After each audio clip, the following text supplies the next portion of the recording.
Britishers நம்ம கிட்ட இருந்து $45 trillion திருடிட்டு போயிருக்காங்க.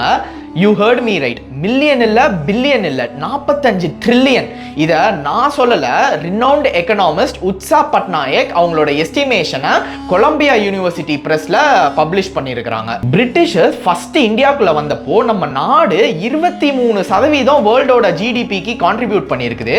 One of the richest nation on the planet.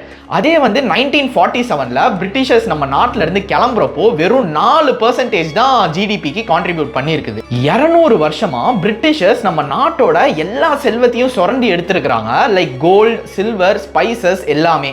Bengal famine, mass starvation incident அது. வின்ஸ்டன் சர்ச்சில் வறுமையில் இருக்கிற மக்கள் கிட்ட இருந்து ஃபுட்ஸை டைவர்ட் பண்ணி பிரிட்டிஷ் ட்ரூப்ஸ்க்கு ஸ்டாக் பண்ணாரு.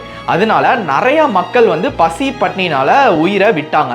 எஸ்டிமேட்டட் நம்பர் அரௌண்ட் 3 மில்லியன் சொல்லப்படுது. த கோஹினூர் டைமண்ட் இந்தியாவோட விலை மதிப்புள்ள வைரக்கல் அது.